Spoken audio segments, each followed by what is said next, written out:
dalang mga posibilidad ng tagumpay o kabiguan, ng ligaya o lungkot. Kaya marapat lamang na tanggapin si Jesus bilang tagapagligtas at Panginoon. At matapos yun ay panariwain ang katapatan at paglapit sa Kanya bawat araw o day by day. Ang day by day ay naglalayong umalalay sa pang-araw-araw na pamumuhay. Narito po si Kuya Ed Lapis sa mensaheng pinamagatang Avoid Mistakes.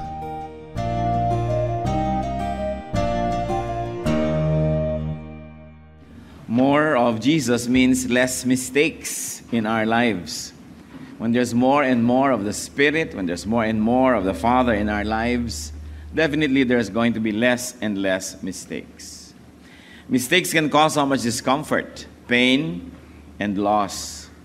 Kaya napakahalaga po sa mga Kristiyano na umiwas sa mga kamalian. Ang ating pong pag-aaral ngayon, sabi nga nila, an ounce of prevention is better than a pound of cure. Avoid mistakes. We've got to avoid mistakes. Heavenly Father, we continue to pray. We continue to ask you, Lord, to infill us. Empower us to understand, Lord, the mystery of your word. And give us the wisdom to apply such knowledge that you will give us now. Humihiling kami, Panginoon, ng simpleng mensahe magpapaalala sa amin kung sino kayo, sino kami, at kung anong dapat na gawin namin sa aming pang-araw-araw na buhay. Dumalapit kami sa inyo, Panginoon, na maaaring may mga iba't ibang pwedeng maging hadlang para pagpalain nyo kami. Kaya ang mga hadlang na ito, isinusuko po namin sa inyo. Be it attitude, be it sorrow or pain, be it discomfort, kung ano man, Panginoon, ang maaaring maging hadlang para lubos namin kayong marinig at lubos na dumaloy ang pagpapala nyo sa aming buhay, inilalapit namin sa inyo at isinusuko. At kami na pasasakop ng lubos sa inyo, Lord. We ask you to take over this place. We enthrone you, O God. Be the King of our hearts, and in the name of Jesus, we reject, rebuke, and drive away any presence of evil. Evil men and evil spirits, we do not forbid. We forbid to hinder the work of the Spirit. Lord, we place ourselves under your protection. You are our God, you are our teacher, you are our Father. May you speak powerfully. Gamitin niyo po ang inyong lingkod na tungtungan ng inyong paa. Maitaas po namin kayo at ang inyong karunungan maging amin. Lord, do your will. Teach us. In Jesus' mighty name we pray. Avoid mistakes. Atin pong nakikita na napakaraming mga pagkakamali ang maaaring maganap pagka tayo ay hindi nakikinig ng lubos sa Panginoon. Sa history po, sa Bible, sa ating buhay, there is a very long parade of mistaken people. A very, very long parade of mistaken people. Kaya dapat na tayong matuto sa parada na ito. Unang-una na si Adam and Eve. Ano po ang kanilang unang mistake? Eating the forbidden fruit. Si Cain, killing Abel. Si Lot, living in Sodom, compromising with sinners. Si Rebecca, ano po ang kanyang mistake? Playing favorites. Si Moses, disobeying God. Hindi niya po sino-obey ang God. At siya po ay minsan ay hinampas niya ang bato. Kaya naman ang sabi ng Panginoon, kausapin lang niya yung bato at lalabas ang tubig. Hinampas niya po ang bato at lumabas yung tubig. Pero ang Panginoon ay inalala yung hindi pagsunod na yon ni Moses. Gehazi, misrepresenting the prophet Elisha and deceiving his master. At ganoon din naman po si Saul. Saul, ang kanya pong mistake was being jealous sa sarili niyang warrior and general na si David. Siya po ay nabugho. Judas Iscariot, anong kanyang mistake? Betraying Jesus. Ananias and Sapphira, they stole. Their mistake was stealing from God, from the church, and lying to Peter, lying to God's apostle.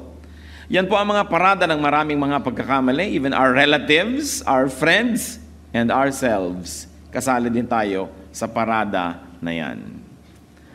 The heart of the matter is how to avoid joining the long parade or how to avoid mistakes. Siguro po marami tayong mga kalagayan ngayon na malungkot, painful, sorrowful because of a mistake. Mistake natin, mistake ng mahal natin sa buhay, mistake ng mga may authority and influence over us. How do we avoid mistakes? First of all, know what is right. Know who is right. And of course, know what is right, and that is definitely God's Word.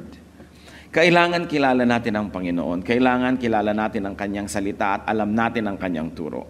Matthew 22 verse 29, Jesus replied, "You are in error because you do not know the Scriptures or the power of God." Pagka hindi natin alam ang salita ng Diyos, ang tendency magkaroon tayo ng mga pagkakamali. Ang tendency ay gumawa tayo ng kabaligtaran ng itinuturo ng salita ng Diyos. Kaya ang sabi itong sumulat ng Psalm 119 verse 11, "I have hidden your word in my heart that I might not sin against you." So dalawa yung kanyang naiwasan sa pagtatago ng salita ng Diyos sa kanyang puso. Ibig sabihin ay sinasaulo niya, ina-apply niya sa kanyang buhay. Hindi lang sa hindi siya nagkakamali, hindi pa siya nagkakasala sa ating Panginoon. And it's important to know what is wrong. Learn from wrongdoing. Learn from those who commit mistakes. Hindi natin learn by wrongdoing, but we should learn from the wrongdoing of many people and even our own wrongdoing. Mahirap po kasi yung hindi clear kung ano ang tama at mali. At sa atin ngayon, maraming mga bagay na dating clear na mali, hindi naging clear ngayon. Yung dati na tinatawag na sinful lifestyle, tinatawag na kumisan ngayong alternative lifestyle. Yung mga dating very, very wrong ngayon to each his own ang policy ng mga tao. Ang ina-appeal ay human rights, mga kung ano-ano, kaya hindi na nagiging malinaw ngayon kung anong right and wrong. All the more that the people of God must know and speak of what is true. God does not change. If 1 million people said that a wrong thing is now right to do, it's still wrong if God said so. Kung wrong yon. Kaya sino po yung blessed na person? Yung makakaiwas sa maraming mga mistakes. Psalm 1:1, "Blessed is the man who does not walk in the counsel of the wicked, or stand in the way of sinners, or sit in the seat of mockers." Pagka umiiwas tayo sa mga makakasalanan at hindi tayo na-influensya ng kanyang buhay, there is blessedness. How to avoid the long parade? How to avoid mistakes? Think of what is right. You not only know what is right, but you think of what is right, and you think right. Always think of what is right. Philippians 4:8, "Whatever is true, whatever is noble, whatever is right, whatever is pure, whatever is lovely, whatever is admirable, if anything is excellent or praiseworthy, think about such things." Siyempre, yung mga verses na binabasa natin, may mga original context at may original audience yan at may original intention yung nagsulat.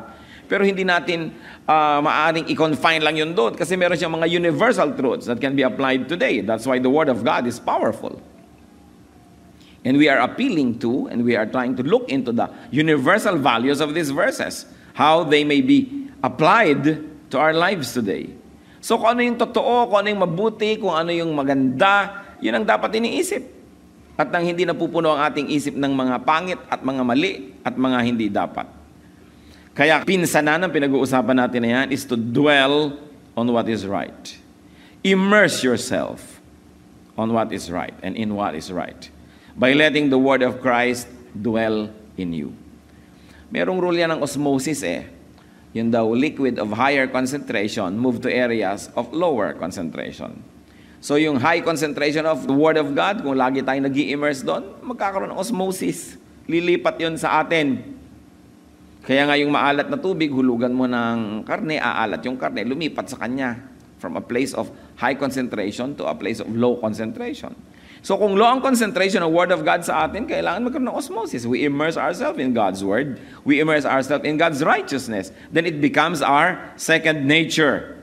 Colossians 3:16, "Let the word of Christ dwell in you richly." Hindi lang basta dwell in you, kundi dwell in you richly. Kailangan ay mayaman, punong-puno, maraming blessing. How to avoid the long parade of mistaken people? Do what is right. So you know what is right, you think of what is right, immerse yourself in what is right, and do what is right. Marami naman pong tao nagkakamali, hindi dahil hindi niya alam na mali yun. Talagang alam niyang mali, ipinagpipilitan pa rin na gawin ang mali. Konting-konti lang po siguro yung tao na magkakamali, tapos pag itinuwid mo, sasabihin, ay, mali pala ako, sorry, hindi ko alam. Konti lang yon. Kasali pa doon yung mga nagmamaang-maangan. Madalas alam na natin. Kaya go back to the basics. Do what is right. Romans 12:17, do not repay anyone evil for evil. Be careful to do what is right in the eyes of everybody. Siyempre, everybody kasama ang Diyos. So be careful to do what is right before God and before men. And do what is right always.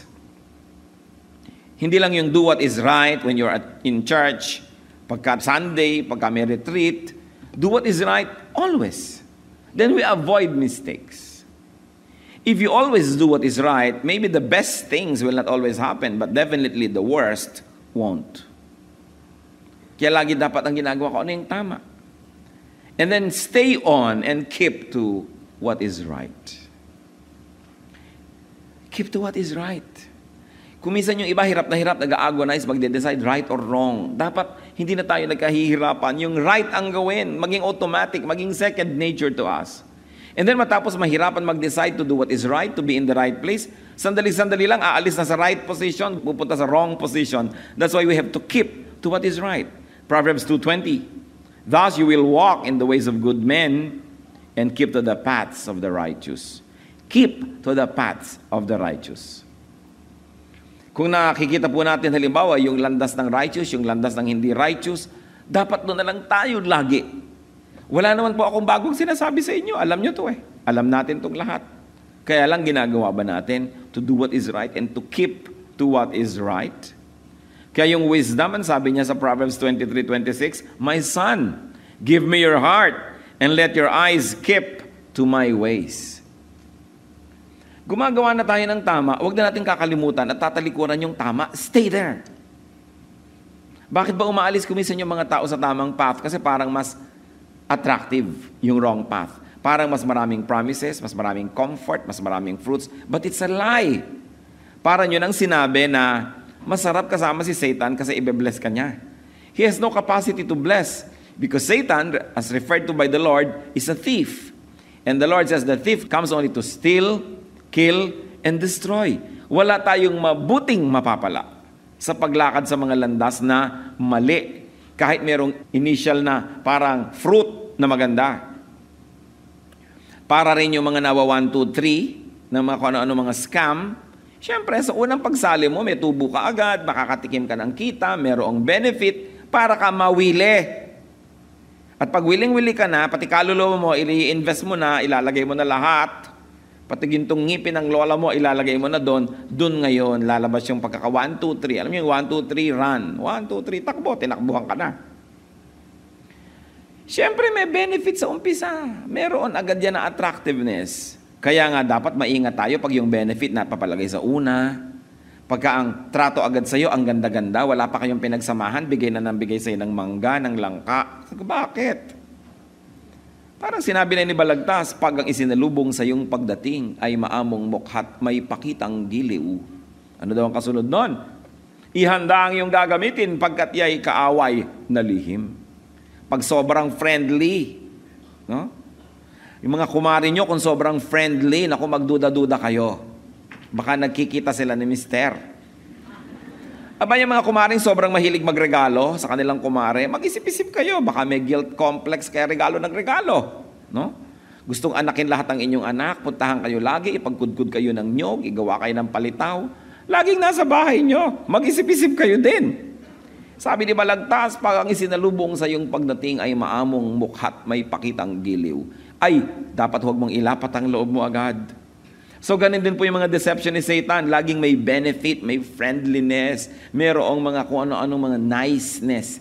Pero isipin mo, ito ba talaga yun? Kaya attractive yung wrong way eh. Merong instant benefit. Yun eh, enjoy now, pay later. But many honest endeavors, work hard now, have difficulty now. Yung premyo sa may dulo. At maraming tao naiinip, ayaw nila nun. Ang gusto nila yung enjoy now. Never mind, let the devil take tomorrow. But tonight, I need a friend. May makasama lang sa pangungulila, kahit pumunta na sa impyerno bukas, di bale. Kaya dapat maingat. It is important to stick to what is right, to keep to what is right, no matter what. Hindi tayo nag-i-stick to what is right only when it is convenient, only when people are watching, or only when it is beneficial. Remember this, church. Listen well. It is always beneficial to be right. It may not always be apparent, it may not always be instantly visible, but it is always beneficial to be on God's side. Never take the side of the devil for an instant gratification dahil mahal ang bayad. Do not go to what is wrong. Proverbs 4:14-15. Do not set foot on the path of the wicked or walk in the way of evil men. Avoid it. Do not travel on it. Turn from it and go on your way. Huwag na huwag. Papunta yan sa kapahamakan. And then how else do we avoid mistakes? Teach, share, spread what is right. It is important to teach what is right. May alam tayong tama, ituro natin sa ating mga anak. May alam tayong tama, ituro natin sa ating asawa, sa ating mga kapatid, sa ating mga kaibigan, ating kapitbahay. 2 Timothy chapter 2, verse 2. And the things you have heard me say in the presence of many witnesses, entrust to reliable men who will also be qualified to teach others. Here, Paul teaches Timothy. And Paul says to Timothy, what I taught you, you teach to reliable people who can teach others also. 4 generations of teachers and learners. Para yung truth dumami, mag-multiply at mas maraming tao nabubuhay sa katotohanan. Why? Because teaching reinforces, spreads, and strengthens what is right. Truth will always be truth. Truth will always be strong. But of course, truth is all the more made stronger by multiplication. Dumadami yung nakakaalam, dumadami yung naniniwala. Yun ang nagiging norm. So that when you live truthfully and when you live righteously, hindi ikaw yung exception, but ikaw yung rule. Hindi ikaw yung weird, hindi ikaw yung kakaiba, hindi ikaw yung freak, kundi yun yung norm. Dumadali sa'yo na maging mabuti kung marami kang kapwa mabuti. Kaya dapat nagtuturo tayo ng kabutihan at tama. Minsan, nanonood ako ng pelikulang Rizal. Okay, the movie Rizal. And then may mga flashback, may mga devices na naaalala mo yung mga eksena sa Noli Me Tangere. Tapos yung mga Filipino, sobrang inaapi ng mga pare, sobrang nilang pinahihirapan, hinuhut-hutan, kinakawawa. Tapos sunod-sunuran pa rin. At naisip ko, nangyari yon, naging pwedeng api-apihin ng mga pare yung mga Pilipino, naging pwede nilang kawakawawain, kasi tinuruan nila Nag-mission sila.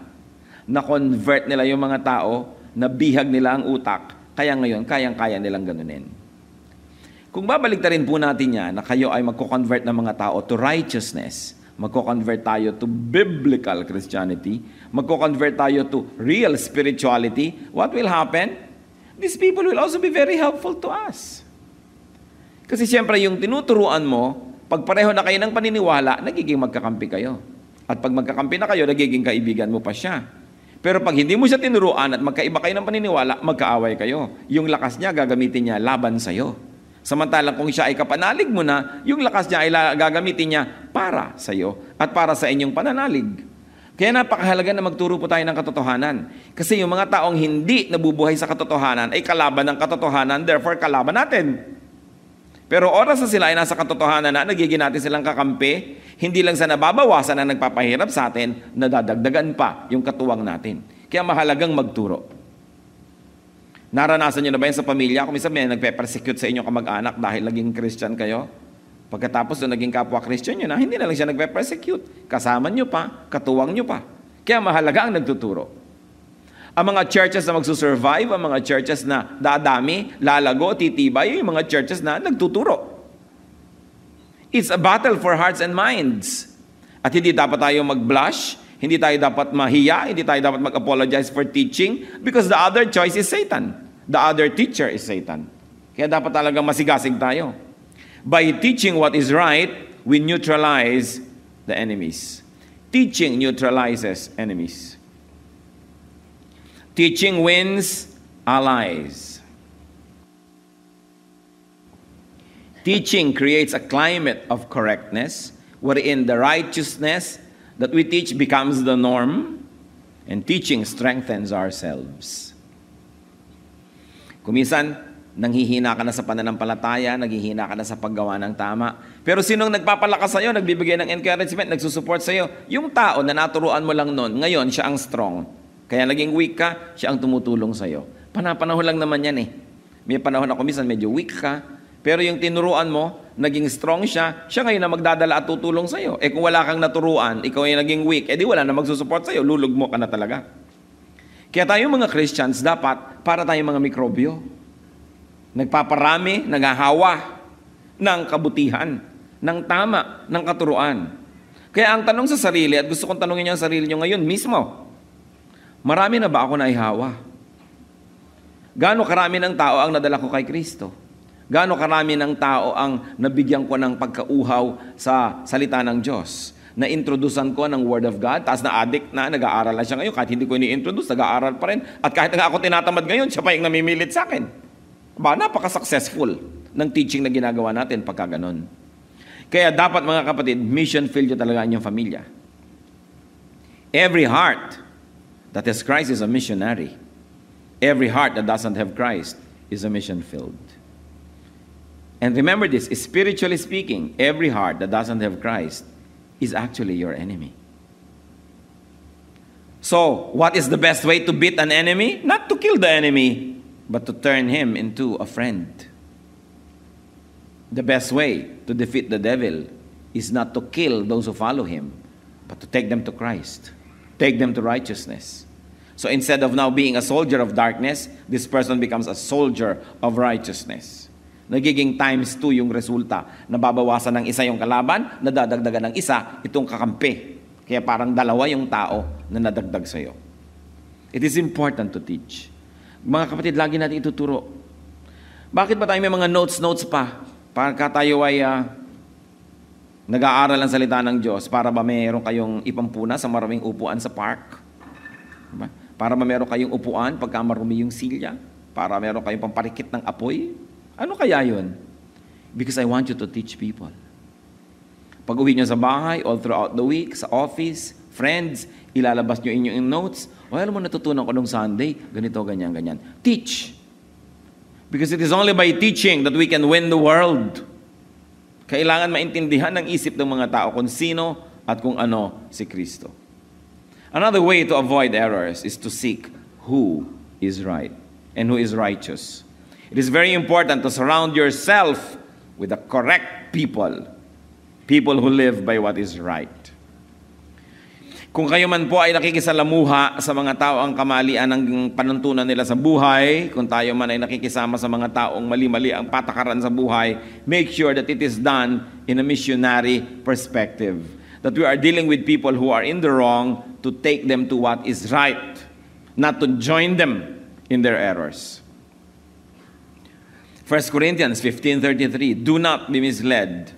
Bad company corrupts good character.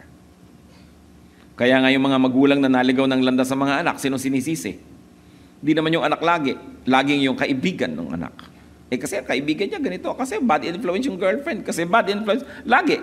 Totoo, merong bad influence. Kaya dapat hindi tayo nakikisama sa mga bad influence. Paano nyo ba nalalaman ang isang tao bad influence? Yung pagkasama nyo siya, pag narinig nyo siya, pag pinakinggan nyo siya, biglang nalalayo kayo sa mabuti, nalalayo tayo sa kabutihan, nagiging tayo magagalitin, nagkakaroon tayo ng mga bisyo, nababawasan yung konsyensya natin sa pag-iwas sa mali. Hindi yan yung mga bad influence. Pinapabreak sa'yo ang mga rules, pinagsisinungaling ka, sinisira yung godliness in you, ginagawa kang selfish, proud. Yan ang mga bad influence. And sabi, do not be misled. Bad company corrupts good character. And finally, what else can we do to avoid joining the long parade of mistaken people? Review, remember, refresh yourself on what is right. Laging nire-review yan. Mine-memorize, pinapaalalahanan ng sarili, nagpapaalala sa sarili. Nakikinig tayo sa Christian and very positive music. We expose ourselves to righteous messages. We choose our company. We do things with the right people so that we're always refreshed. We read the Word of God. Minememorya, sinasa ulo lagi, ina-apply. 2 Peter 1:13, I think it is right to refresh your memory. Meron naman siya ibang gustong i-refresh dito sa point na ito. Pero tama pa rin to refresh our memory. Mistakes can be avoided by knowing what is right. By doing, by keeping to, and by promoting what is right. Brothers, sisters, avoid mistakes. Avoid sorrow. Avoid pain. What mistakes could you be committing consciously? Baka naman meron tayong mga ginagawa na alam na nating mali, ginagawa pa natin. We are without excuse. Alam mong mali, ginagawa mo pa rin, walang excuse yan. What should we do? We should stop. If you're aware that you're doing something wrong, stop. Change your path. Change your direction. Immediately. And you will change your destiny. And definitely you will change your life. Life is not decades. Life is not years or months. Life is days, minutes, hours. Yung maliliit na mga bagay na ginagawa natin, yun ang nagkakadugtong-dugtong, yun ang nabubuo na mahabang buhay. Pero wala naman talaga nung haba, yan ay mga dugtong-dugtong na mga maliliit na moments. So yung maliliit na moments natin ang mahalaga. Know what is right and never make a left or a right turn. Stick to what is right. Joshua 1:7-8. Be careful to obey all the law my servant Moses gave you. Do not turn from it to the right or to the left, that you may be successful wherever you go. Do not let this book of the law depart from your mouth. Meditate on it day and night, so that you may be careful to do everything written in it. Then you will be prosperous and successful. Sa palagay niyo po ba, aksidente na pinag-uusapan natin itong bagay na ito? I don't think so. We always pray to the Lord, Lord, this is your church. These are your people. You are our God. So you be the speaker.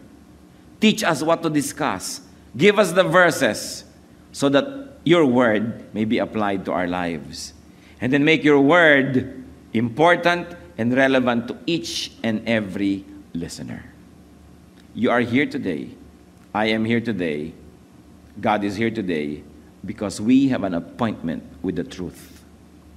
And that appointment is telling us, avoid mistakes. Be conscious of your mistakes. If you are living in a lie, stop and live by the truth. If you are deceiving people, small or big ways, stop, because God is truth and deception is of the devil. If you are destroying people, stop, because God nurtures, Satan destroys. Yan po ang mensahe sa bawat isa sa atin. Remember, when you have to decide, huwag na kayo maging sophisticated. Be simplistic. Just do what is right. Huwag na tayo nagtatalo-talo, ano ba yung gagawin ko? Ano ba yung gagawin ko? Alin ang dapat? Just do what is right. Hindi naman nakakalito what is right and what is wrong. Just do what is right. 2 Corinthians 8:21, for we are taking pains to do what is right. Not only in the eyes of the Lord, but also, church, in the eyes of men. Sabi dito, kami nagsisikap, magpapakahirap na gawin ko anong tama. Hindi lang sa paningin ng Diyos, kundi sa paningin din ng tao. In other words, do not only be righteous, we must also look righteous. Hindi sapat na tama ang ginagawa mo, dapat mukha ring tama. Hindi sapat na wala kang maling ginagawa, dapat mukha ring wala. Kasi kahit tama po ang ginagawa natin, pero mukhang mali, may nagkakasala pa rin, may natitisod pa rin, meron pa rin nadidiscourage. Kaya sabi, hindi lang sa mata ng Diyos ang paggawa ng tama, sa mata rin ng tao. But of course, yung kabaligtaran nun is, lalo naman dapat na hindi lang sa mata ng tao. Dapat sa mata rin ng Diyos. Pero pag binaligtad mo, sasabihin kasi ng iba, ang mahalaga sa akin, ang Diyos, siya ang nakakaalam ng puso ko. Wala akong ginagawang mali. Oo nga, pero mukhang meron eh. Kaya dapat, wala at mukhang wala. Para hindi matitisod ang ating kapwa at sila din ay encourage. Strive to do what is right. 1 John 3:10. This is how we know who the children of God are and who the children of the devil are. So pipili kayo ha, kung kanino kayong anak. Church, read. Anyone who does not do what is right is not a child of God, nor is anyone who does not love his brother. Kanino kayong anak? Sabi, ang anak ng Diyos, tama ang ginagawa. Hindi lang alam yung tama, ginagawa ang tama. Doon daw, nagkakaalam. Kasi yung iba, sabi, hindi, may religion naman ako, lakihan ng Bible ko. So, si church naman ako, nag-offering ako. Ang tanong, ginagawa niyo ba yung tama? Tinitigilan ba natin ang paggawa ng mali? I think that the message is very clear, brothers and sisters. Avoid mistakes. And you will definitely avoid sorrow. Our God is a God of righteousness. We should not thrive in mistakes. Especially kung alam na nating mali. Panginoong Diyos, kayong kumakausap sa amin. Kayo na relevant sa buhay namin araw-araw. Kayo na nagmamahal sa amin. May mensahe kayo para sa bawat isa sa amin.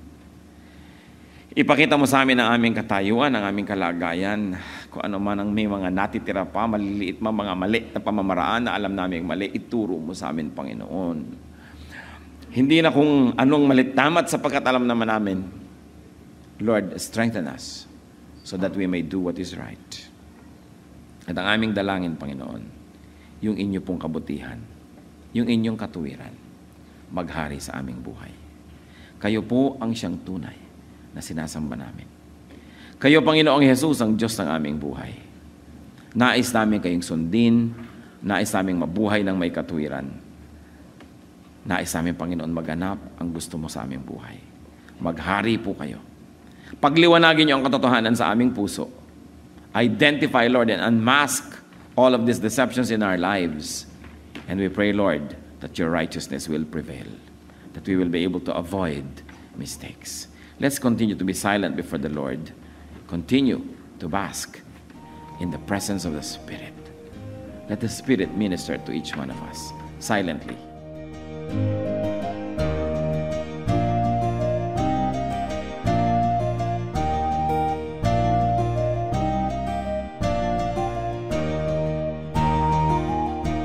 Ang katatapos pong mensahe ni Kuya Ed Lapiz ay pinamagatang Avoid Mistakes.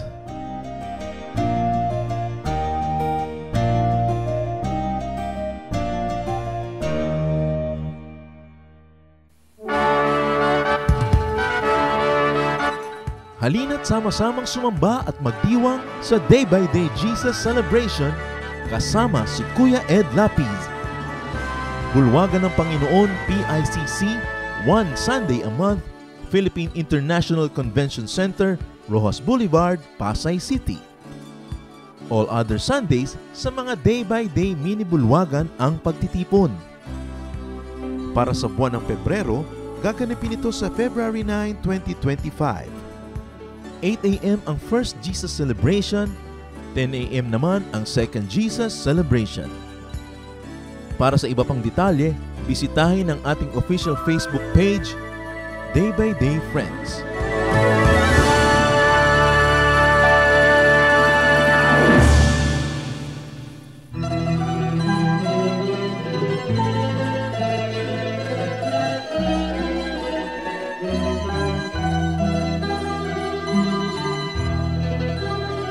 O Diyos, kayo'y aming pupurihin. Marapat na ito'y aming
Ang sabi niyo sa akin, lumapit lang sa inyo. Ibig ko'y diringgin, pasanin ay aalisin. Lahat ng kabigatan ng isip at katawan, inilalagak ko na sa inyong kantungan. Nais kong madama, haplos ng iyong kamay, paghagod sa damdamin, sinisiklot ng buhay. Nais kong madama, init ng iyong yakap. Sa sandaling ito, hanap ko ay paglinang.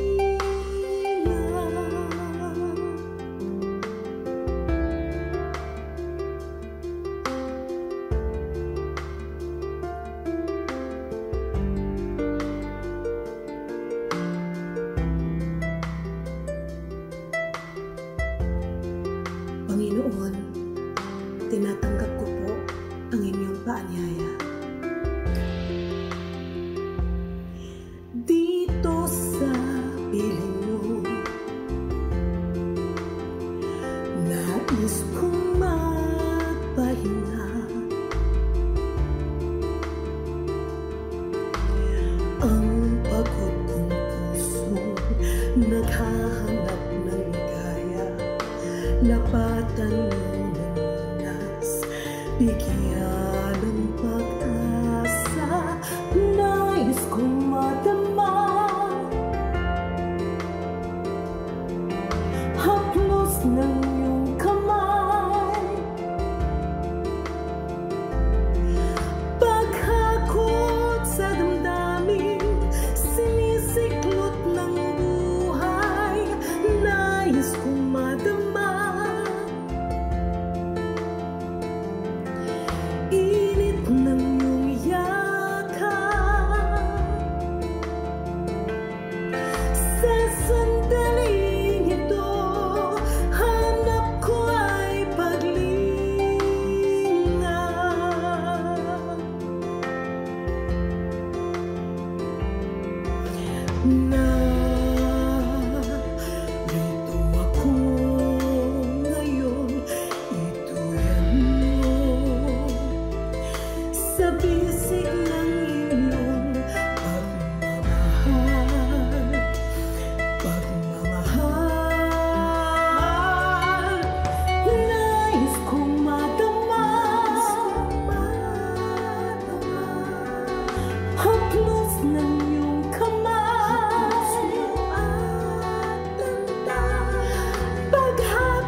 tadhana'y lumipas panatag sa inyong kandilig.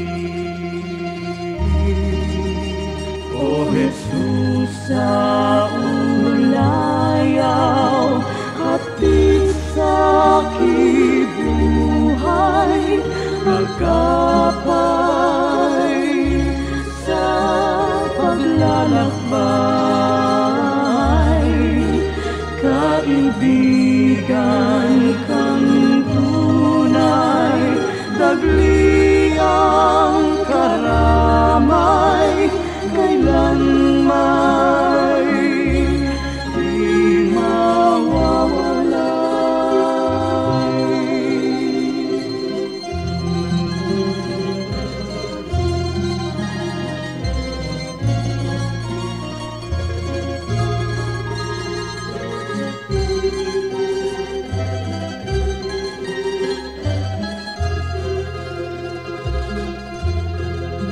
sa tamis ng iyong hiya, masakit at hirap, sadyang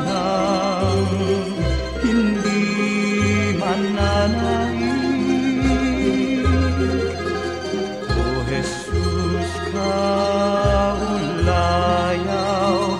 gawin pang malinaw sa akin ang iyong pag-ibig. O Jesus, sa ulayaw, hatid sa kibuhay, agapay sa paglalakbay. Kaibigan kang tunay, dagli ang karamay, kailanman di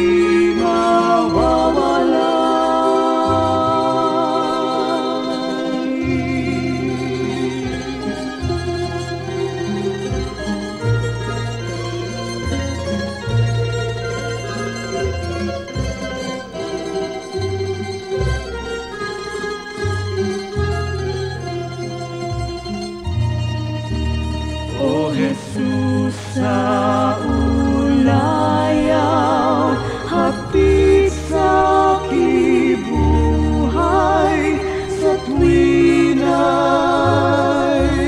lunas ka sa aking lumbay, sa pag-ibig niyong alay, nasa daldalisay ang puso ko'y humihimlay. O Jesus, sa ulayaw, hatid sa kibuhay.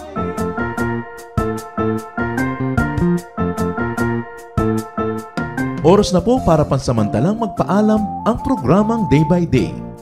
Tayo po'y magsama-sama tuwing ika-6 hanggang ika-7 ng umaga, araw-araw. Magandang umaga po at mabuhay ang Panginoong Hesus!